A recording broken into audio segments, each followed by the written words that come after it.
Hi, welcome to this talk. The apple that was told from a synagogue, a strange story from medieval England. My name is Evyatar Marienberg.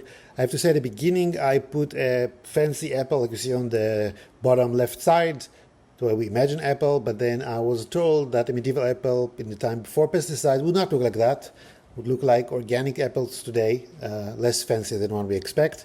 So let's talk about this apple, this story from England.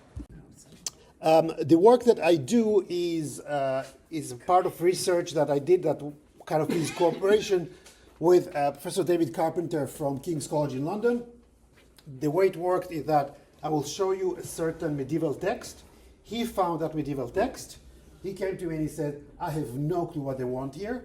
Do you have any idea? So basically the medieval text he found, the interpretation to the medieval text is mine. Give a caption, like in New Yorker style. What is this? What do you see? I mean a real one. What does this look like? Yes? Magna Carta. Magna Carta, right? This is the signing of the Magna Carta. Of course, imaginary, but something like that. So King John puts his seal on the Magna Carta in June 15, 1215. The Magna Carta, this very famous medieval text of 1215 and then subsequent versions, was signed by King John of England in 1215, a year before he died from dysentery. This was forced by the Baron to release and sign this document that said, among other things, that the ruler cannot do whatever they want and that the law must be obeyed. And we have this one of the most famous texts from that. No free man shall be seized, imprisoned, dispossessed, outlawed, exiled, or ruined in any way, nor in any way proceeded against, except by the lawful judgment of his peers and the law of the land. Of course, when this speaks about free men, this is just a very small minority of the people at the time, but later this is taken and considered and enlarged and considered to be base for future laws and human rights. He dies in 1216 and his son becomes King Henry III, which we are going to speak about. Was Henry III. Henry III was only 9 when he became king, and he assumed power. This is actually the text I took from the official website of their royal family in England. So you can see some things. So he had lots of troubles, and some of the things that he did not want to obey the Magna Carta. He was forced to. He re-signed it. So different versions of the Magna Carta continue to play through his lifetime. Henry III, in depiction of the time, you see him here, coronation. He was reigning for 56 years, which is pretty impressive. Our Elizabeth II reigned the most of all queens and kings in England for 70 years, and he got the pretty respectable 4th place in this line. Henry III, like other kings in medieval England, were involved in issue of law, as we can see from the Magna Carta, and they did it for several reasons. They did it because they felt that they have the right or the obligation to force the law, but also when someone is accused of something and they have to pay a fine, it can be good for the king to get that fine. So what we have from medieval England, we have the things that are called fine rolls. So these are manuscripts like this, what you see here. Can people check silence all phones, please? That will be really helpful. Thank you. So what we have is these fine rolls in which you have each time, it's generally a paragraph saying Joe was hitting his neighbor, and this is why he will have to pay the fine of X, whatever. Okay, so these are the fines. In one of these fines from the time of Henry III, my colleague David Carpenter found this. So there's a text and it starts with this word. Concerning taking inquisition, order to the Sheriff of Hampshire to inquire by the oath of 12 of the more law-worthy Jews of Winchester by the roll whether Cress of Stamford, Jew, and we will stop here. So what do we see? We see the king says, give order to the Sheriff of Hampshire to check using the help and testimony of 12 Jews, 12 Jewish leaders, to check something about Croesus. In other words, he wanted the Sheriff of Hampshire. This is the current Sheriff of Hampshire, Madam Sue Elton. You see where Hampshire is in the British map. So her job at the time, 700 years ago, or whoever was holding the job, was to get, 12 respectable Jews and to ask them, by the order of the king, if Crassus did something bad. So this is something that happens there. You see where Hampshire is, famous a little bit, or more than a little bit, because this is basically where the Titanic comes out of, from that area of Portsmouth, of Southampton. So this was the job of the sheriff to do. Let's continue to reading the text. So concerning taking acquisition, So Crassus violently seized and took away the apple of Eve, in Latin pomum Eve, from the synagogue of the Jews in the same city, to the shame and opprobrium of the Jewish community. Okay, this continuation of this medieval text. Be good? So I imagine something like this. There was this guy, Crassus, and he came to the synagogue. Inside there was the apple of Eve, and the Jews are really, he's also Jewish, but the Jewish community is really pissed about what's going on. It seems like this is kind of the story. Let's continue with the text. If by that inquisition he shall be found guilty of that deed, then they are to distrain Crassus immediately by his rents, houses, and chattels, to give 1 mark of gold to the king for that trespass. 1 mark of gold. It is not a specific coin, but it's rather a weight. It's the weight in gold of 1 mark of silver. In pounds of the time, this was close to 7 pounds. Or, if my calculations are correct, about 80 coins of 20 pence from Henry Times, like this one here. So this is from Henry Time, a gold coin, about 80 coins like this.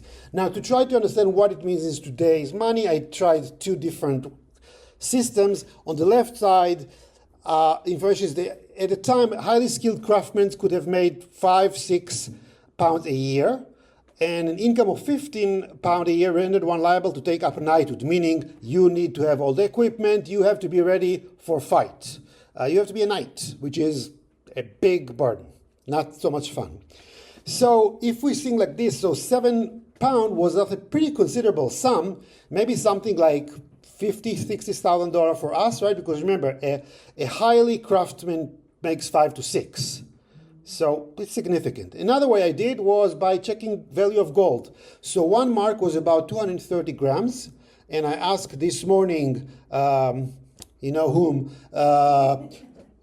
it worth. So 204 grams of gold today is worth, you see, about $30,000. So again, I do not know, it is how it looks like. I had no clue how 25 grams of gold look like, because I have at home many of them, but I don't really look at them. Right. So you see, it's a pretty significant sum. Now, Crassus of Stamford was probably wealthy. Why? Because he says that he had rents, houses, and chattels. So the fact that the Henry said we should take him a fine because it was possible to give we see it often, the whole process is worthwhile only if the person is able to pay. Otherwise, it's a waste of your time to do that. So he probably was wealthy, and we have to remember it because I think this adds something to this story. We also know that Henry was collecting gold in particular to finance a crusade. So he was interested in getting gold, and here he had a great case to get some nice sum. We do not know what was the result of his inquiry. We do not know if Crassus was found guilty, so we should not assume maybe he was innocent. Let's not assume here. We do not know if he paid the fine. We don't have all this information. All we have is the text that we've seen and nothing else. The end of the text says, by the king. And this is from David Carpenter, my colleague that is expert of that. You see, he said, although by the king does not always mean the king himself gave the order, it seems highly likely that Henry was personally involved in issuing the threat about the apple of Eve. Winchester was both his birthplace and a favorite residence. He was deeply concerned with what happened there, as he was with the Jewish affairs in general. His efforts to convert the Jews to Christianity and the appalling punishment he inflicted on the Lincoln Jews after accusation of ritual murder have already formed the subject of another discussion elsewhere. So he actually Maybe this by the king is really he was there and said, yes, this is what we should do. Is everything clear for now? Totally clear. So the guy took an apple, have to pay $30,000, all clear, makes sense. Doesn't make sense. Doesn't make sense, right? Not really.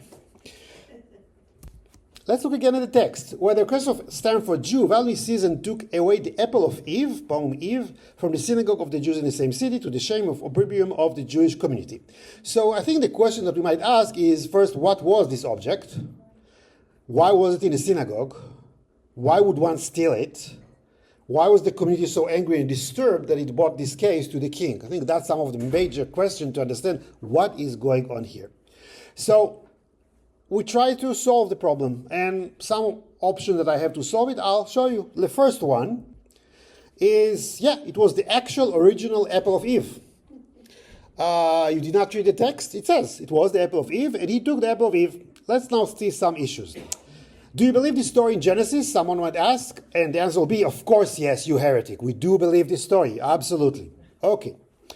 In the Garden of Eve, in the Garden of Eden, Garden of Eve is a good one, Garden of Eden, Eve took a bite, and then Adam took two, so it was gone. Where is the apple? So the answer might be, they ate only a part of it, and they got scared when God immediately talked to them, so he said, stop eating, so some part of the apple remained. Okay. Another thing, it would have been, according to traditional counting, almost 6,000 years old. And I'm not sure how it would have looked like. So the answer is, of course, beauty is in the eye of the beholder. And you don't tell me we like this piece of apple. Another question will be, how did it come to Winchester, England? It's pretty, I do not know where the Garden of Eden was, but it might be a little far, regardless. So the answer is, if Elijah can make it on time to every Jewish circumcision and to every Passover Seder, he can. If there are apparently some good Jews here, he can, right? If Mary's house made it to Spain, in Spain there is a place that is considered by tradition to be of Mary. If Pontius Pilate's stairs made it to Rome and Jesus' Holy Grail, again, we're going back to Monty Python, made it to England. So an apple could have made it to Winchester too. We can imagine Adam and Eve took it with them when they left the garden to remember the good old days. And then, eventually it was brought to Winchester. Makes sense, right? And then the last thing, if it was, someone asked, if it were known that the Jews had apple Eve, it would have certainly been taken by church authorities. This is not a small thing to have the original, real apple of Eve. So how would we just kept? Answer might be, maybe it was a community secret until then. So you see the question here, we have a question of a heretic, an answer of a very pious person, and the question is, are we convinced? So if we are, it was the apple of Eve, and if it's true, so census took it because who wouldn't want such an amazing relic in the living room, right? Great. He was rich, so he was not afraid of an eventual fine, right? And the community was pretty annoyed because obviously they did not think his home is the best place to keep such a historic object. If you're convinced that this was the apple of Eve, we end and I go home. If you're not, we have to think about other options. So, anybody convinced fully? We'll opposite option.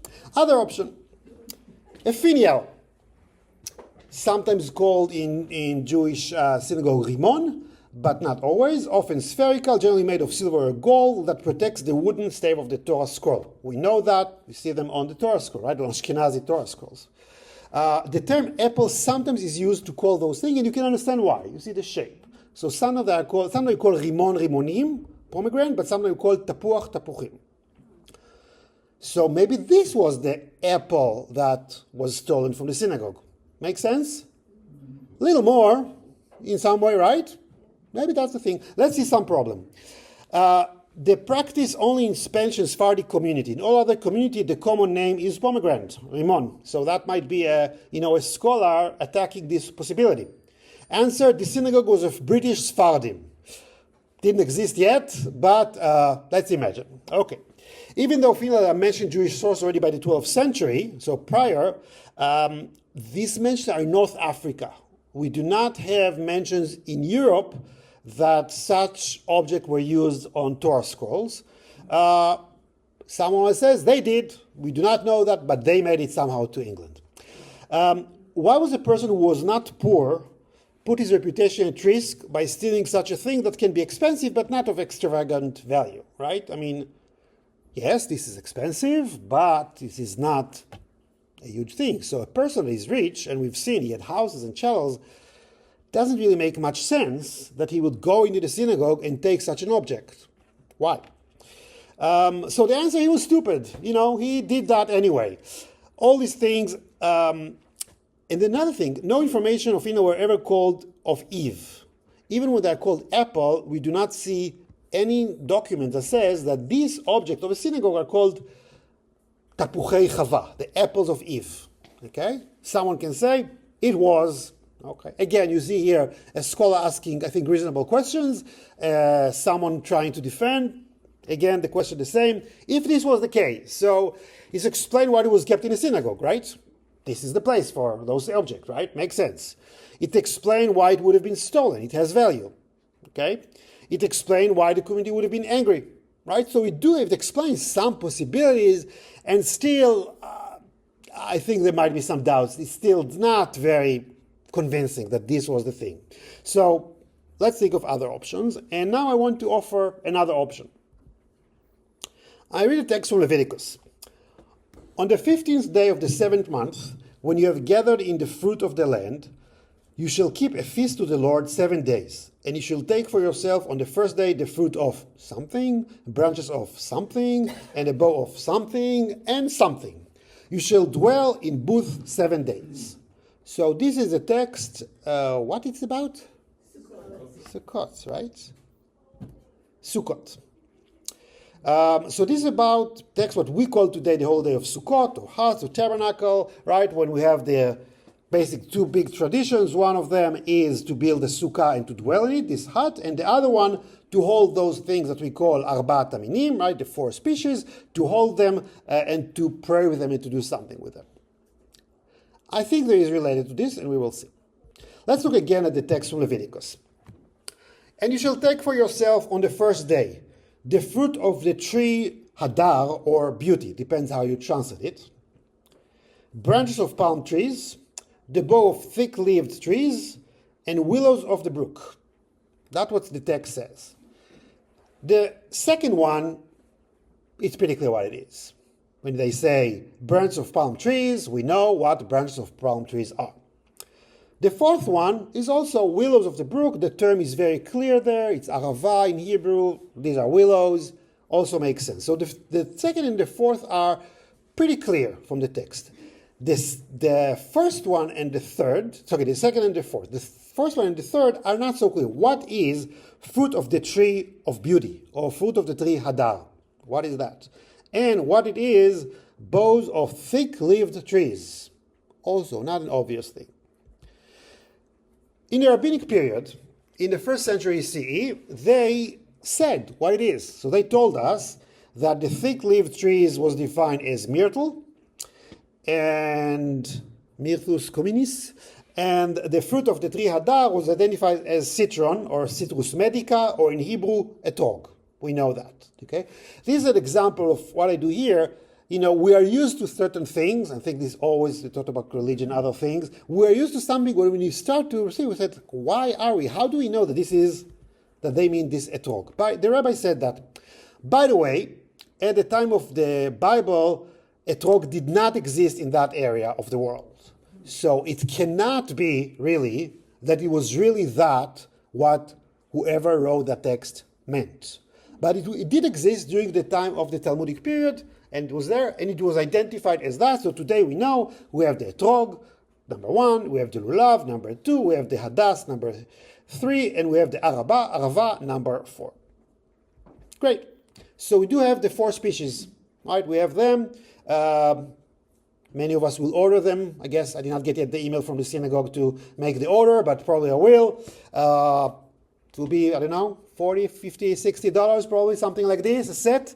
And so we'll have that for the 7 days of the holidays, See Mark Chagall showing how kind of an interesting thing that it like presenting it.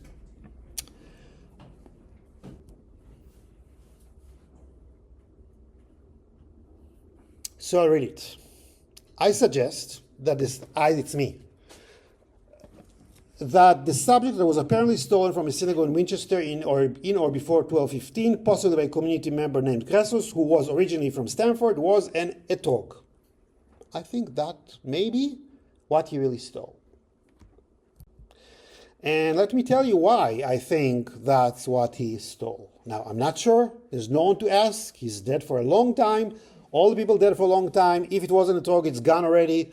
But for me, this is the most reasonable explanation that I find for now. So let's talk a little bit about why and what's going on here.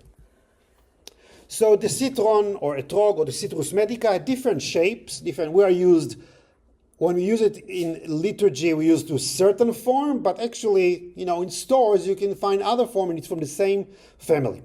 It's a relatively dry, fragrant citrus fruit. They can take rather different shapes. The origin is probably in Southeast Asia, and some scholars believe that the citron, one of the most ancient members of the citrus family, was the first fruit that reached the Mediterranean basin. With other coming a little after. We know other, the orange and the grapefruit and all those member lemons coming a little later. Probably, and others probably around with the Arab conquests, so around the 6th, 7th century became more common in that area. Although the citron most certainly did not exist in the Middle East during the time when the Bible was written, it seemed that the Jewish identification is older than the first appearance in rabbinic sources of the early 3rd century. We do have some texts, for example, there's a text that says that people were throwing etrogim on the king in the temple, like was with King Yanai. There was this story, like a revolt. It seems to appear in Jewish sources from earlier, so around the 60 to 70 CE, so when the temple was destroyed.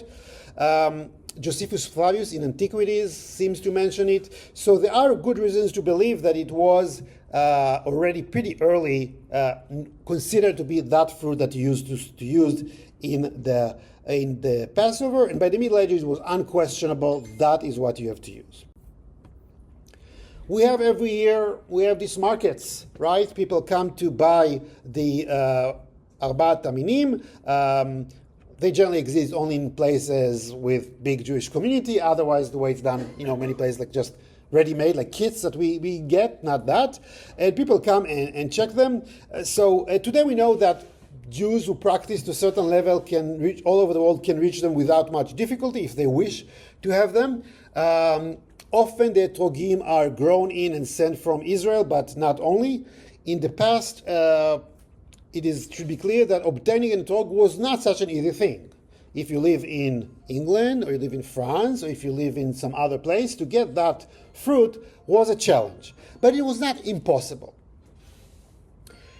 We do know that from many texts that discuss the issue of etrogim in community, so for example, I think a medieval text that discuss is this one is valid, not valid, we do see that it was people really had them. So it is clear that it was. It had to become from warmer places, but luckily for the Jews, they were also desired for their supposedly medical attributes, right? This is how it's called. So Jews were not the only group that was interested in having them. There was a market, okay? Luckily for the Jews, there was a market of bringing them generally from the area of India or sometimes the Mediterranean to Europe, and Jews were part of those who consumed them.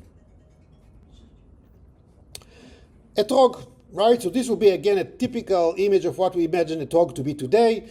I was thinking, like I first said about the apple, probably they did not look like that before pesticide, but a little bit less gorgeous than this one. Then there is something very important also, and I'm sure many know, there is this thing on the top, this thing called pitam, or pitom, right? So this piece, not all etrogim have them, but if one grew with this, you must have it. Otherwise, what's going on? Invalid. It's a goner, right? Not kosher. So if you get one that originally had, must be there, must be protected. If it did not have, You don't need to, right? And some people would prefer to have one with, some people prefer to have one without. Is that in the Talmud too, or is that just practice? There are different traditions. There are different traditions. Different traditions. Right. There are different traditions, the Hasidim tradition and other traditions. You can understand both, both desires, I would say. On the one hand, those would say with it, it looks very special, very special. There is something very unique about it. Those who want without, it's less trouble, right? So you can see the different ways why people might want this or that. And of course, like in any traditional society, the big question is, what do you think they had in the past and I want to have that, right? So this is the thing. And generally, we do not know what they had in the past, but people imagine what they had in the past and they want to have this now. So there is the issue of the pitam and that it should be very well protected in order to keep it kosher. Remember this as well. You see on the left side from the British Library, so from the 14th century Jewish manuscript, and you see on the bottom what seems to be like a drawing of a sukkah, okay, from the 1400 in the bottom left. And what I think, the complaint was registered in the fine rolls on January 18, 1252. I think the theft may have happened in or after Sukkot of that year, so which was between September 30 to October 7th of that year. Okay, so several months before. That's what I think. So our friend Croesus, with the blue magnificent clothes, stole the etrog from the community. You see the people there. This is, by the way, this is a typical hat forced in the Middle Ages to mark them. So Jews often in manuscript are seen like this with this hat. So Mr. Watson tells me that the text speaks about Eve's apple, and etrog is certainly not an apple. And what does an etrog have anything to do with Eve, right? So until now I talked to you about Eve's apple, or apple of Eve, and now I talk about something that is not apple and has nothing to do with Eve. So I want to ask, what do you think was the fruit that Eve and Adam ate? What is the Hebrew word in the text? Pri, fruit. Just fruit. Just Okay, fruit. So it doesn't actually say apple. It does not say, Fuji red $3 pound. No, it says fruit. Okay? And it says it was a beautiful one. Okay? Very nice to look at. Tavalai. That's what it says. In the Christian tradition, the fruit was often said to be apple.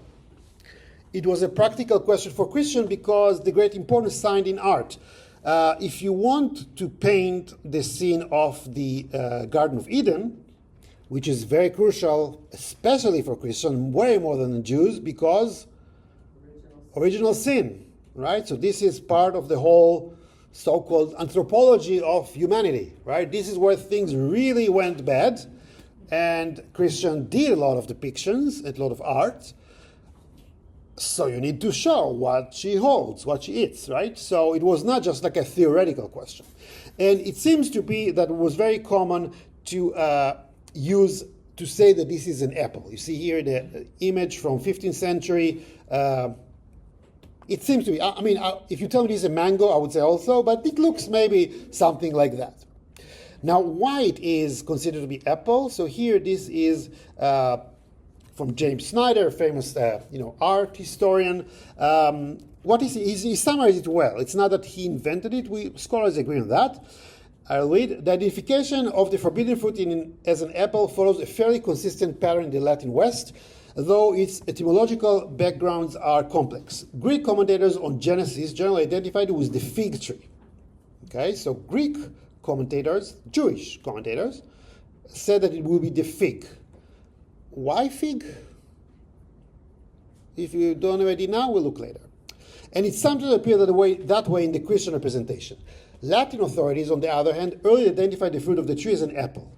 In mythology, the apple of Hesperides, the garden considered to be the pagan counterpart of the earthly paradise of Eden, provided the answer. The earthly Latin term pomum, however, did not specifically refer to apple in the modern sense, but to various kinds of fruit produced on trees. The etymology of the apple as the forbidden fruit for a Christian commentator was more securely traced to the Latin malus, referred also by Virgil, And in the Vulgate text, the Vulgate is the Latin translation of the Bible, done by Jerome, or Saint Jerome in Christian tradition, who lived in Bethlehem. It was thus identified in the Latin version under the apple tree, sub arbore malo, I raised thee up, there thy mother was corrupted, there she was deflowered, bore thee. Since sub arbore malo was read as either under the apple tree or under the evil tree, the association with Eve and forbidden fruit was a most fitting one. So the text at the end, it's not from the story of Genesis, it's from Song of Songs, right? This text that is kind of erotic, bizarre, and beautiful in the Bible. So there came the association. So in Christian tradition, generally, it was apple. That was said to be the apple of Eve. So this explains why King Henry speaks about the apple of Eve, because apple connected with Eve. Okay. In the Jewish tradition, the question of exactly any of that food was by far less important. The Jews did not really do much art of those things, and still some Jews wonder how it was. At times, it was even presented visually. What you see here, this is called the Kaufman Mishneh Torah. Mishneh Torah is the major work of Maimonides. So this is from the 13th century. And you see, a zoomed in, you see here this Adam and Eve, and they take a fruit that might look like an apple. Side note, the illustrator was most probably Christian. This was very common, right? And the scribe would read the Hebrew text, and the illustrator would add the gold and the blue and those things. We know about some Jewish illustrator from the Middle Ages, but most were Christian. They were hired to do the job. This was often done workshops together, combined work. So this. But I want to show you some text from the Babylonian Talmud and from the Midrash. So we are taking us, let's say, to 3rd, 4th, 5th, 6th century. And discussion in the Tract of Sanhedrin. The tree from which Adam, the first man, ate was a grapevine. As it taught in the Braita, so in the external text, Rabbi Meir says, the tree from which Adam, the first man, was a grapevine, as even today nothing except wine brings wailing upon a person. What does he mean? Drunk. What? Drunk, right? I mean, they ate, anything bad happened to you recently if you ate an apple? I don't know, maybe too many apples, but the fruit that is associated with trouble is vine, right? So, makes sense. They consumed that, and trouble began. Makes sense.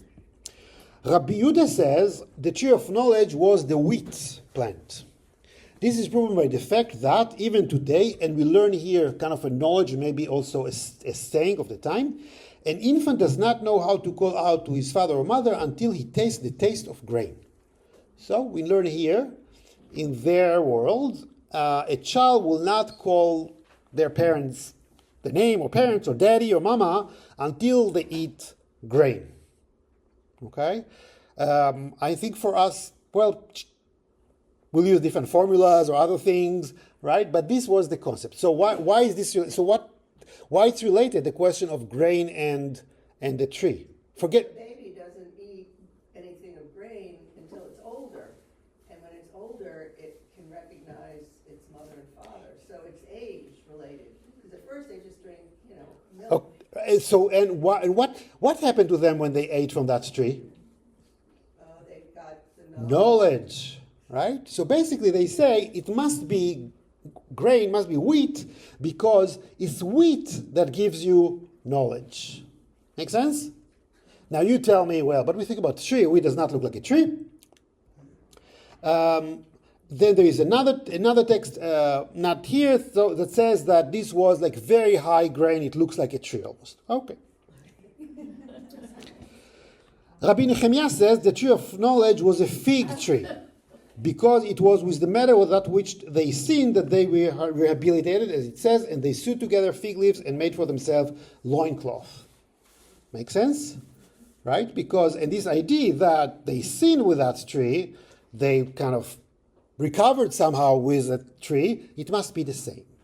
In another place, not here, they're also giving a pretty beautiful parable of saying that it's actually a one that is pretty related to pretty erotic, that if someone sins with someone, that someone might help them later. Something like that. Okay? So the idea was that the fig tree, all the trees, the story said that when Adam and Eve, after they sinned, they wanted to cover themselves, right? Because they got the knowledge, they knew they're naked, and supposedly it's not good. They went to all the trees, but the trees said, no, we are not cooperating with criminals. One tree said, yes, the fig. So looking back, why?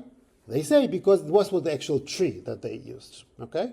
So all these options are, actually you see, even if we're not used to them, they make sense, right? We can understand the logic that they come. And then there's another text, Rabbi Abba of Akko said it wasn't a etrog. That it was written, the woman saw that the tree was good for eating. Go out and see which is the tree whose wood has a taste like its fruit, and you will find only the etrog. So he said that, I never tasted the wood of etrog. I would not be surprised if it's the same, because etrog itself is pretty ugly. So I wouldn't be surprised that the wood itself is not as tasty as that. But he makes that. And also it might be the thing, you remember in the initial text it says that fruit of beauty. So if you consider etrog to be a beautiful tree, a beautiful fruit, which you might, does it make sense that from all trees in the garden, she would go to the most beautiful one? Yes, right? The most attractive one, right? So we can see, and also if God makes lots of trees, and two really special ones, right? The one of life and the one of knowledge, God would not them like, bad-looking trees, right? There must be something really special about those trees. So you see here, so there was a tradition in the Jewish tradition that the fruit of the garden was etrog. Okay? Very, very famous altarpiece. Altarpiece, for just to remind, if you have in a church, you have the altar, and today many people say in church, they used to be that in Catholic Church, the priest would stand to the people, and there will be the altar where the Eucharist will be done, right, celebrated. In the past, until 1960s, you'll have the altar here. The priest will be with his back to the people, and above there will be images. Okay, and why these images are very important? Because people look at that moment of the Eucharist at the priest, and at the same time they see these images. So if you do those images, you have this space, really a prime space in the church. You have to really use it well with the type of picture that you put, right? Because this is really the center of the church. So this is what we call altarpieces. This is altarpiece from Ghent. It's called the Adoration of the Mystic Lamb, or the Ghent altarpiece. And what do we see? We see lots of things. And one of the things that we see is this lady. You see also that lady that guy on the left side. Let's look at this lady. This lady is Eve. She holds a fruit. I did a little zoom on the fruit that she holds. Do you see that it might look a bit like more etrog than an apple? Yeah. So this proves that the etrog was the fruit in the garden. No. This proves that in the 15th century, these top artists thought that the fruit was this. Okay? So it's another example that gives that the tradition was there. It was not an unusual thing to see that. So based on what we've seen until now, we can imagine that the Jewish person that reported to the king that something was stolen from the synagogue, we can imagine them to say that the apple of Eve was stolen. Why? Because it is very possible that for that Jewish person, for the community, when they thought about the story of the Garden of Eden, they thought of etrog being there. We've seen sources for that, both Jews and Christian. So he called it the apple of Eve in a very naive way, because that's how they called it. That's how they called the etrog. Okay? So this is and again, they translated to the king saying apple because the king think about an apple, right? So the apple of Eve, this is the etrog. This actually make pretty sense. We can also just suggest that the term used by the Jewish interlocutor made the importance of the matter clear to the Christian people hearing that, right? If he would say, he got a citron from our temple, please, king, help us. What?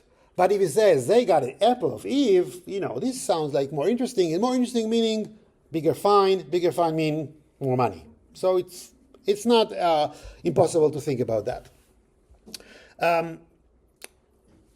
In the year for a Christian of the time, king or no king, what type of objects are kept in churches often? And they're important. Relics. Relics of saints, right? The relics can be a bone, hair, something that the saint touched. It can be real, it can be fake. It was a huge market of producing them, selling them, stealing them, whole big thing. If you've seen, there is now a new saint in the Catholic Church, a young guy, Italian guy, very strange story, but he was just canonized a few days ago, and the relic already was stolen 2 days ago. So part of the bone was already stolen. It's a big thing to do. So a king would have really, it made sense that the apple of Eve is in a synagogue, because that's what we also keep in churches. We keep these holy objects from old times. So this is why also, again, if you go to a lawyer, if you go to someone, you need to speak their language. So I can definitely understand why this will be the case. Also, this is why the king was interested, right? Because if it's such a relic, then we can imagine relic is something that is worth a lot of money. So that can work. So let's assume that the synagogue, the synagogue had the etrog citron, and let's assume the idea that the fruit of Eden might have been a citron was known to both Christian Jews. So all this explain why the text called it Eve's apple, right? But the question is why Crassus would want to take it home. I think because of issue of fertility. Let's see. A number of Jewish sources associated the etrog with fertility and childbirth. We have it through the Middle Ages. We still have it today. Anybody heard about this kind of concepts? No? Okay. Anybody know here having their family tradition what was done with the etrogim after the holiday? What people did with them? No? My grandmother used to collect all the etrogim and do a jam. Okay. But even that, so she did that. We got a lot of jam after that. There are a lot of association in Jewish tradition that etrog is related to childbearing. One reason might be that it has the rather uncommon character that it seems to bear fruit all year long. So there is something of fertility of this tree that might seem too special to others. But there are also other factors that also play a role in this. A Talmudic text suggests that a woman that eating from the etrog will be blessed with a child having good smell. Okay? This is good smell. Okay? This is related to something that we call, in anthropology, maternal impression. The idea that when a woman or a man, during intimate relationship or after or before, that leads to conception, things that they do can impact the child. So, for example, in the Roman tradition, there was the idea that women should look at beautiful statue. It will make the babies beautiful. Okay? We have it in the Bible. Jacob is doing a trick with his father-in-law Laban. Anybody remembers what he's doing there? The speckled goats. Right. He tells him, the goat that will be with line and speckled, whatever, they'll be mine, the other will be yours. And what he's doing, he's taking pieces of wood, he carves them, he puts them near the place of water, and all the animals go to drink there, and they conceive with these lines, and he gets all of them. It's the exact same idea, right? Maternal impression, the animal sees, the animal or the human sees that, and this will affect the child. Okay, so we have it in many, many cultures.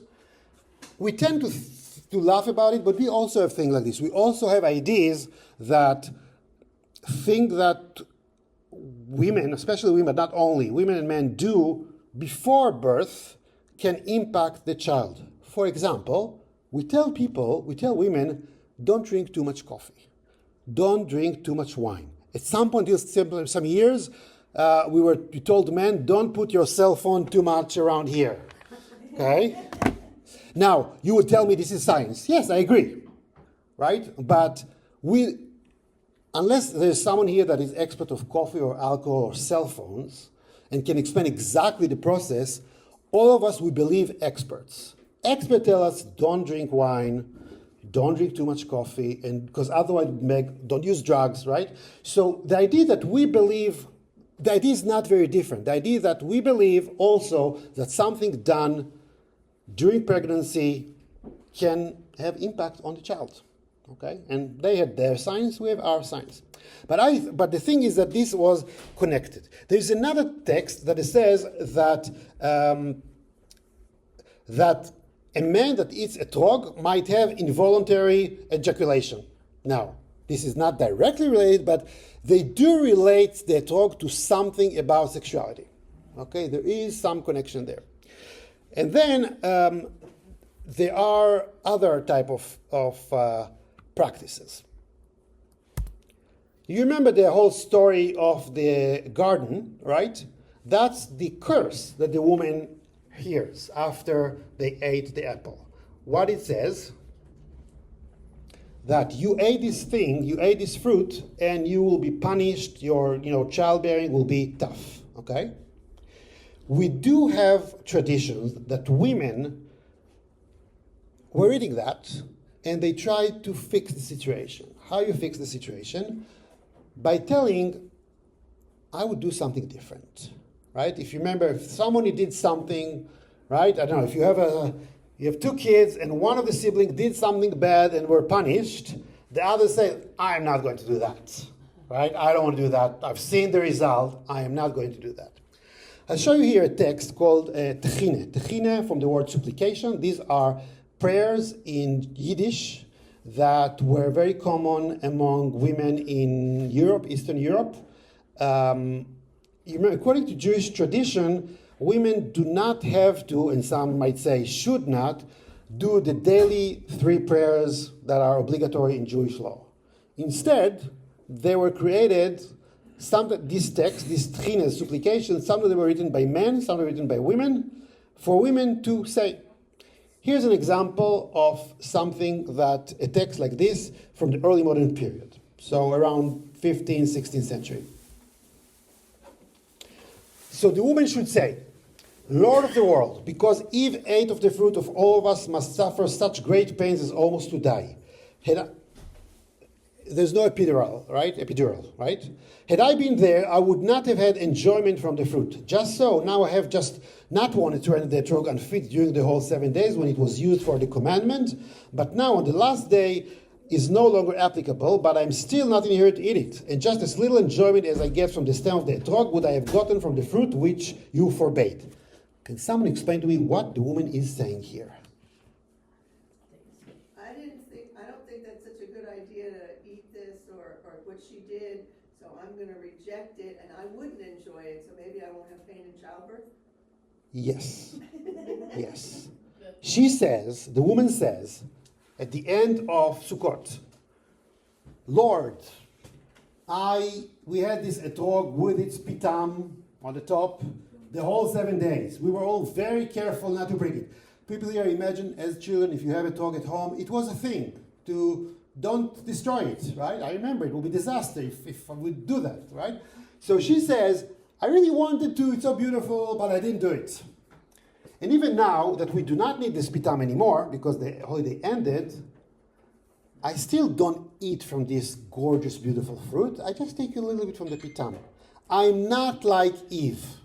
Eve, she ate the thing. I don't. You punished her? Fine. Don't punish me. Okay? Make sense? So, I think that Croesus wanted a kid. He brought it home. His wife took a bite. It was worth for him because he was rich, right? So no, even fine, that's fine. And Mazel Tov. Thank you.